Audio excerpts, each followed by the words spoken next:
Sanhedrin 9 Depuis le premier jour où l'électricité existe, les poskim ont fait des recherches, ont donné des psakim qui concernent cette électricité, surtout en ce qui concerne bien sûr le Shabbat.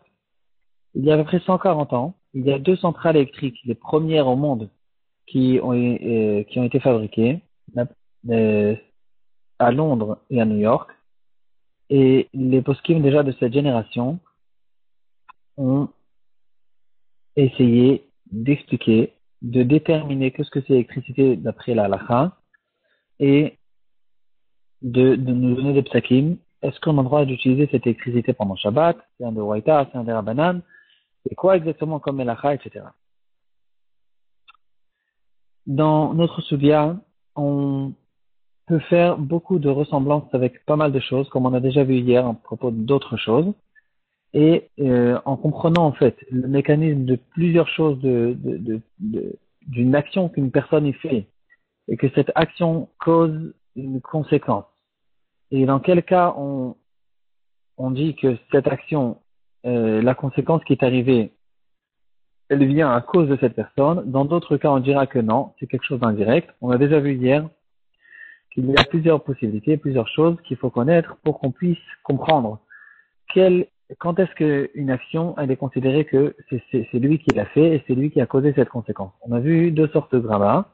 Il y a kor kocho, c'est quand il y a une action qui a causé une autre action de manière indirecte. Et donc ici, l'indirect, il est dans l'action. Mais la conséquence, c'est une conséquence directe. Et le gramma, c'est quelque chose d'autre. L'action, elle peut être directe, mais la conséquence, elle est indirecte.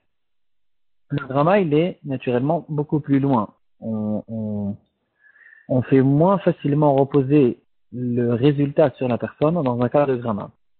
Et là, une des questions qui a été relevée sur cette électricité, c'est à savoir, est-ce que c'est pas considéré comme gramma? Peut-être que c'est considéré comme gramma, et dans certains cas, on pourrait dire que c'est moins grave pour Shabbat. Alors, on sait tous que pour fermer un circuit électrique, il y a 2 possibilités. Ou bien, il y a le fil sur lequel se trouve l'électricité, et je viens et je ferme le circuit avec le deuxième fil, de manière à ce que l'électricité, elle passe. Ici, j'ai fait une action directe. Il y a d'autres choses, c'est-à-dire il y a certaines machines ou d'autres mécanismes, d'autres possibilités, où au fait l'électricité, le circuit entre guillemets, il est tout le temps fermé, mais il y a comme un blocage, il y a un barrage qui se trouve au milieu du circuit, et quand j'appuie sur le bouton, c'est pas que je suis en train d'approcher le deuxième fil pour fermer le circuit électrique, je suis juste en train de reculer, de retirer le barrage, et maintenant, tout seul, l'électricité peut passer. Dans ce deuxième cas, peut-être que c'est considéré comme gramma. Dernièrement, il y a quelques années, il y a une certaine personne qui a inventé un bouton. Il a appelé ce bouton un bouton de gramma. Et il voulait, au fait, permettre cette chose-là pendant Shabbat. C'est-à-dire, je peux allumer la lumière, éteindre la lumière, mettre une prise. Je l'ai vu, c'est comme une prise. Ça a été fabriqué. Tous les poskim l'ont interdit. Et en fait, c'est un mécanisme qui est organisé dans cette prise que quand je rentre l'appareil, il ne va pas marcher tout de suite. Je rentre la prise, ça va causer certaines conséquences qui vont causer d'autres conséquences qui vont finalement, en fin d'histoire, ça va fermer le circuit électrique. Il y a aussi dans cette prise, justement, ce phénomène de Asarat Amonea, c'est-à-dire l'électricité, elle veut passer tout le temps, et moi je viens juste pour retirer le blocage. Et donc ici, sous-entendu, soi-disant, c'est pas considéré que c'est moi qui a fait, parce que l'électricité, le circuit, il existe depuis tout le temps, il avait juste un blocage que moi j'ai juste retiré. Aujourd'hui, on voit dans notre Gemara un cas qui ressemble énormément. On va voir 2 cas qui, au fait, la nature de ces cas, c'est un blocage que j'ai retiré. Dans un de ces 2 cas, on va le rendre hayav. Dans le deuxième cas, on ne va pas le rendre hayav. On va voir quelle est la différence entre ces 2 cas-là. Et on va revenir sur l'électricité pour savoir si ça ressemble au cas où je considère que c'est son action, ou bien ça ressemble au deuxième cas.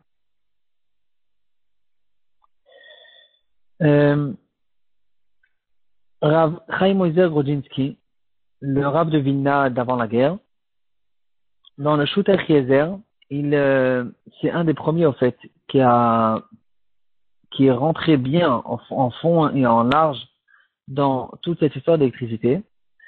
Et premièrement, il a dit que l'électricité, quand je ferme un circuit électrique, c'est un deoraita, c'est considéré comme du feu. C'est une sorte de feu, au fait. Et donc, ça rentre dans le cadre de Melechet Mav'ir.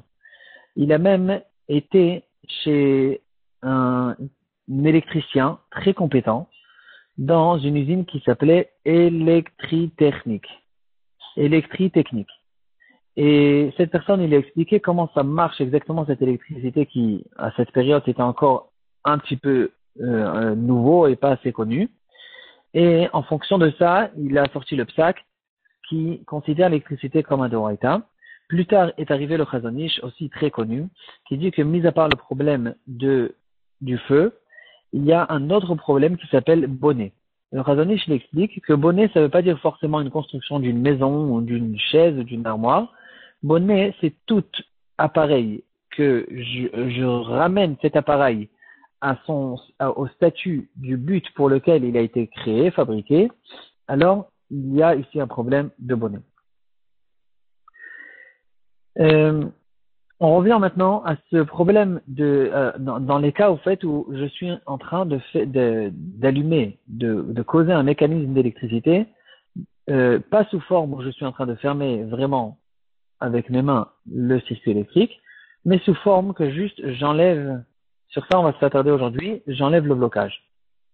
Dans notre Gemara, c'est écrit que c'est écrit comme ça. C'est lui qui attache quelqu'un d'autre. On a déjà vu ce cas hier. Et il y avait un barrage. Non, c'est pas exactement le même cas qu'on a vu on a vu hier. Il y a en fait de l'eau il y a un barrage qui bloque cette eau. Maintenant, moi, j'ai attaché quelqu'un à côté de ce barrage et j'ai enlevé maintenant le barrage. À la seconde où j'ai enlevé le barrage, tout le courant de l'eau arrive sur cette personne qui le tue immédiatement. Cette personne-là est considérée comme un assassin, il sera chayav mita. Et là, on peut se poser la question, quelle est la différence entre ce cas? Il y a un autre cas qui a été ramené dans notre Gemara aussi, une flèche qui est en train d'arriver vers quelqu'un, et moi, et en fait, cette flèche, il y avait une protection, cette personne avait une protection entre la flèche et lui, de manière à ce que la flèche n'aurait pas de possibilité d'arriver jusqu'à cette personne. Moi, je suis arrivé, j'ai pas forcément envoyé la flèche, mais j'ai supprimé la protection. Et maintenant, à cause de ça, la flèche est arrivée et a tué cette personne. Dans ce cas-là, je suis pas tour. Et là, les Rishonim essaient d'expliquer quelle est la différence entre ces deux cas. Le cas de la flèche, que j'ai enlevé le barrage, et le cas du courant d'eau où j'ai enlevé le barrage, et dans le deuxième cas, je suis chayav. Le Yad Rama, il explique que la différence est la suivante. L'eau, elle est déjà collée au barrage. Elle est là, l'eau, en fait, quand je suis, le barrage, il touche l'eau. Maintenant, c'est pas que, dans la compréhension des choses, c'est pas que, est-ce que ça touche ou ça touche pas. C'est-à-dire, quand je retire le blocage qui se trouve à côté de l'eau, je ne peux pas ignorer le fait que je suis en train de faire quelque chose aussi dans l'eau. C'est considéré que je suis en train de faire une action non seulement dans le blocage, mais aussi une action dans l'eau, parce que c'est quelque chose qui est plus qu'automatique. C'est quelque chose qui est ensemble. Le blocage et l'eau se trouvent ensemble, et donc c'est considéré que même ce qui va se passer plus tard, tout de suite, avec l'eau, c'est moi qui l'a fait. Par contre, la flèche, elle n'a pas de vrai rapport, il n'y a pas de vrai rapport entre la flèche et le blocage, et le truc de protection. En fait, c'est deux choses qui n'ont pas de rapport l'une avec l'autre. Et donc, si j'ai enlevé la protection, c'est pas considéré que c'est moi qui a causé la mort de cette personne à cause de la flèche. Si on veut expliquer la différence entre ces deux cas-là, on pourrait donner un exemple. Avec ça, on va bien comprendre. Une personne a supprimé un mur de béton qui se trouvait sur l'autoroute, à côté du précipice. Et à cause de ça, il y a un camion qui est arrivé, il n'a pas réussi à freiner. Normalement, il se serait arrêté avec ce mur de béton. Et à cause du fait que j'ai supprimé le mur du béton, le camion, il est tombé dans le précipice.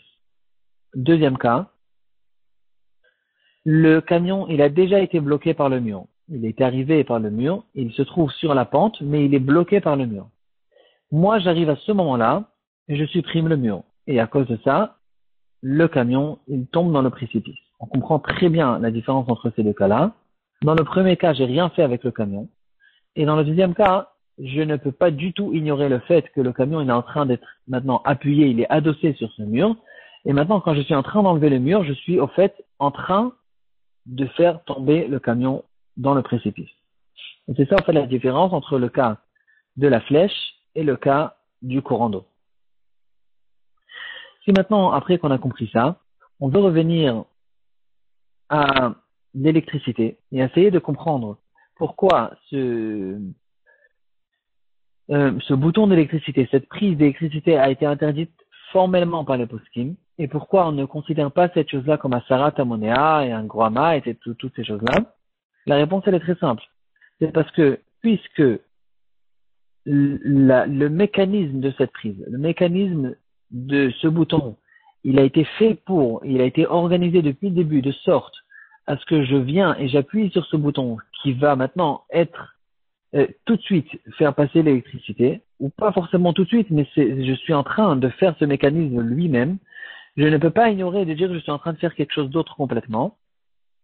Ici, on comprend que c'est comme si j'étais en train de faire une action dans l'électricité et pas dans quelque chose qui n'a pas de rapport, comme le cas de la flèche, qui n'a pas de rapport direct avec la protection. Et c'est pour ça que, en fait, cette chose-là a été interdite par les postes.